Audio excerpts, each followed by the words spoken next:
Halo, di video kali ini kita akan membahas tentang obesitas, ya, hidup sehat dengan berat badan ideal. Mungkin ini yang Anda alami ya, kalau Anda perhatikan. Dulu waktu masih usia remaja kurus-kurus ya, nanti mulai masuk kerja, mulai punya penghasilan, badannya mulai bertumbuh. Bukan bertumbuh ke atas, tetapi bertumbuh ke depan, ke samping, ke belakang. Sehingga makin dari tahun ke tahun kok tambah bengkak gitu ya badannya, terisi lemak. Nah, kita melalui fase masa pertumbuhan ya. Nah, definisi obesitas ya, obesitas itu penyakit kronis ya. Jadi bukan sekedar penampilan atau bentuk tubuh yang good looking, yang enak dipandang begitu ya. Tapi memang enggak enak dipandang ya. Coba kalau Anda lihat yang gambar seperti itu ya, indahnya di mana coba ya. Nah, penyebab obesitas adalah you are what you eat. Anda adalah apa yang Anda makan. Ya, jadi kebiasaan mengkonsumsi kalori yang jauh lebih besar daripada kalori yang dibutuhkan oleh tubuh. Misalnya tubuh butuhnya cuma 2000 kalori. Nah, Anda makan enak kan? Berlemak-lemak, manis-manis ya. Kalori yang masuk 5000, yang dipakai 2000 ya, sisa 3000. Nah, 3000 ini yang disimpan dalam bentuk lemak. Nah, awalnya ya dari hobi. Hobi apa? Hobi konsumsi makanan yang berkalori tinggi itu loh. Ya, yang manis-manis dan berlemak. Nah, kemudian lebih mengutamakan nafsu daripada nutrisi. Nah, ini yang paling celaka. Ya, jadi obesitas itu berawal dari mulut yang rakus. Ya, yang enggak bisa lihat makanan enak. Nah, patokannya pakai indeks massa tubuh. Bukan lagi berat badan kurangi 100 atau berat badan kurangi 110, bukan. Ya, indeks massa tubuh IMT, kalau bahasa Inggrisnya BMI, Body Mass Index. Cara ngitungnya gampang sekali, pakai rumus berat badan dibagi tinggi badan kuadrat. Berat badannya dalam kilogram, tinggi badannya dalam meter. Nah, itu tabelnya. Silahkan dihitung. Ya, indeks massa tubuh masing-masing, diukur dulu tinggi badannya pakai meteran ya. Ingat ngitungnya tinggi badan dalam meter. Contoh yuk biar enggak keliru. Upin beratnya 75 kg. Tingginya 161 cm. Nah, kira-kira ini ideal atau enggak? Nah, kita hitung pakai kalkulator HP aja. 75 dibagi 1,61 dibagi lagi 1,61, karena tinggi badannya harus dalam meter. Hasilnya 28,93. Yuk perhatikan tabelnya. 28,93 berarti masuk range antara 25 sampai 29,9. Oke, ini obesitas stadium 1. Oke, gampang ya. Gampang banget memang. Nah, terus berapa berat badan idealnya si Ipin harusnya? Misalnya Ipin tingginya 161 cm tadi. Nah, Anda bisa lihat tabel atau Anda lihat grafik itu ya. Tapi lebih enak kalau kita hitung. Ini range ya. Kisaran minimal dan maksimal. Nah, minimal kita pakai indeks massa tubuh yang ideal tadi, minimal kan 18,5. Jadi Anda hitung pakai kalkulator 18,5 kali 1,61 kali 1,61 hasilnya 47,95. Itu berat badan minimal. Nah, berat badan maksimal pakai indeks 22,9 kali 1,61 kali 1,61 hasilnya 59,35. Jadi selama Anda si Ipin tadi ya, yang tingginya 161, berapa kisaran berat badan idealnya?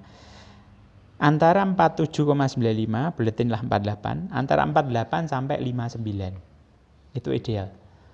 50 ideal enggak? Ideal. 51 masih ideal. 55 masih ideal. 59 pun masih ideal. Nah, kalau sudah 60, nah ini sudah mulai overweight. Ya. Jadi begini cara menghitungnya. Oke. Nah, perhatikan juga lingkar perut. Ya. Karena lemak yang paling bahaya itu yang di perut ya, karena mudah dilepas ke pembuluh darah dalam bentuk trombus. Nah, cara mengukurnya berdiri, tegak, jangan dikempesin perutnya, biasa aja. Kemudian diukur di bawah pusar berapa. Kalau pria Kalau hasilnya di bawah 94 cm masih oke. Kalau 94 sampai 102 ini ya warning lah. Tapi kalau sudah di atas 102 cm, high risk. Wanita di bawah 80 sampai 88 masih ringan, di atas 88 high risk, risiko tinggi. Nah, akibat obesitas apa? Kolesterol dan trigliserid pasti naik.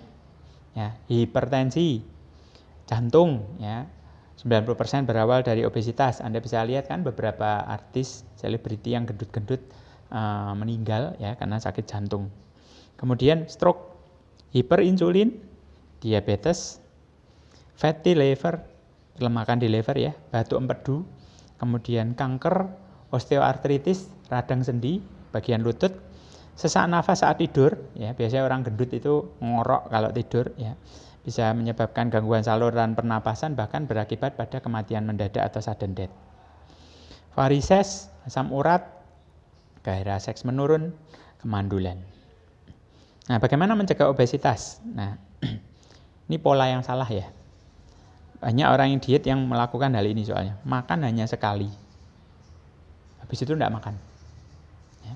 Nah, celakanya waktu makan banyak sekali. Ya. Sehingga penyerapan nutrisi menjadi 2 kali lebih banyak pada saat kita kelaparan. Kadang-kadang kami juga ketemu kasus begini. Makan nasinya sekali. Tapi ngemilnya berkali-kali. Ya sama aja. Ya, karena ujung-ujungnya karena kalori yang masuk lebih besar daripada kalori yang dibutuhkan. Ya, jadi hati-hati dengan risiko penyakit mah ya untuk Anda yang hobi makan sekali kalau pas diet. Nah, kemudian penyerapan nutrisi juga lebih tinggi di malam hari. Jadi kalau malam makanlah yang rendah kalori.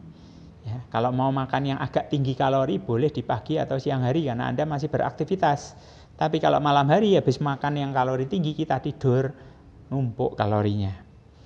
Nah, jadi yang benar bagaimana? Makannya tetap 3 kali sehari. Tapi porsinya yang dirubah. 1 piring, kalau biasanya kalau yang masih muda-muda 1 piring nasinya menggunung. Ya, lauknya dikit-dikit. Nah, ini dirubah. Ya, 1 piring separuh bagiannya sayur. Ya, karbohidratnya nasinya cuma 1/4. Ya, Anda mau ganti dengan beras merah, ya boleh juga silahkan ya. Nah, kita sekarang pakai yang gampang-gampang aja ya. Yang ekonomis aja ya. Karena harga beras merah lebih mahal soalnya. Jadi sekali lagi 1 piring setengah bagiannya sayur, kemudian karbohidrat nasinya 1/4. Nah, lauknya protein kan 1/4. Usahakan tidak digoreng. Ya. Nah, goreng pun boleh tapi goreng yang kayak ditumis ya. Jadi bukan deep frying, bukan yang nyelup. Ya, seperti kalau Anda beli gorengan di warungan ya. Kemudian malam hari makan dominan serat dan protein. Kemudian prinsipnya yang paling utama adalah makan kalori rendah. Nah, lakukan olahraga dan aktivitas fisik. Karena memperbanyak aktivitas fisik seperti jalan kaki dan kegiatan yang menguras tenaga, ya itu akan membakar lemak. Ya, secara otomatis. Nah, olahraga teratur 30 menit per hari. Ya, itu juga membakar trigliserid karena trigliserid adalah cadangan lemak ya, yang disimpan oleh tubuh kita. Olahraga juga membentuk otot, ya, memperbaiki penampilan.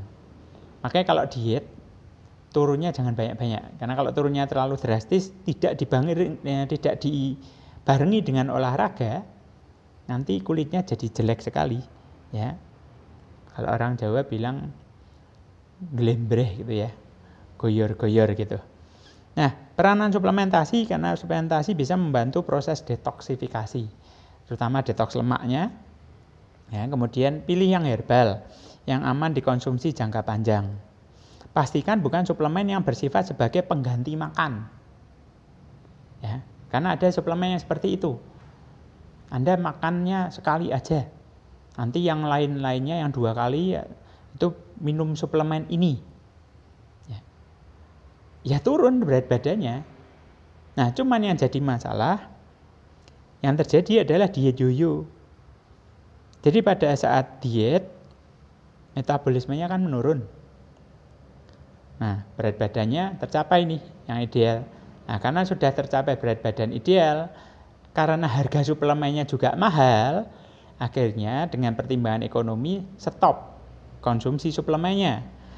Pola makannya tidak dirubah. Dia kembali ke pola makan normal zaman dulu.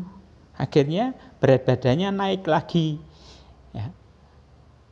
Dan naiknya lebih tinggi biasanya daripada turunnya. Turunnya 5 kilo, naiknya 8 kilo. Kemudian diet lagi, metabolisme menurun lagi. Udah normal, balik lagi pola makannya. Ya mau sampai kapan seperti itu gitu loh. Ya. Jadi jangan diet yoyo. Targetnya enggak usah muluk-muluk ya. Jadi pakai pola diet yang benar, 3-4 kg saja per bulan. Seminggu turun sekilo itu sudah bagus. Yang penting adaptasi pola makan, ini yang paling utama. Adaptasi mulut, itu juga yang paling penting.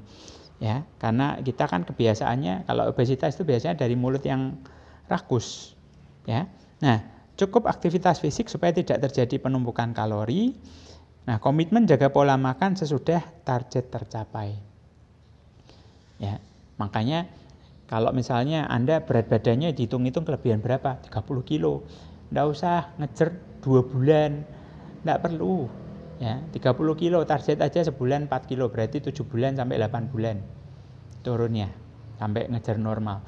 Nah, dalam 7-8 bulan kita sudah punya kebiasaan pola makan yang jauh lebih sehat. Ya, kalau sudah tercapai ideal ya kita tidak akan kembali lagi membesar, membengkak badannya. Ya. Nah, nutrisi yang bisa membantu untuk detoks lemak, ya, untuk mengurangi berat badan, Anda bisa pakai kombinasikan chitosan dan janjeti. Ya, ini luar biasa untuk detoks lemak, nanti keluarnya lewat BAB. Ya, melancarkan BAB juga, nanti BAB-nya terasa agak licin-licin, lemaknya keluar lewat situ. Nah, untuk nahan lapar, Anda bisa lengkapi dengan asupan spirulina. Ya, jadi ini nutrisinya lengkap untuk nahan lapar. Oke, jadi untuk Anda yang mau konsultasi, silahkan call chat di 081754744671. Ingat, the first wealth is health. Harta yang paling utama adalah kesehatan.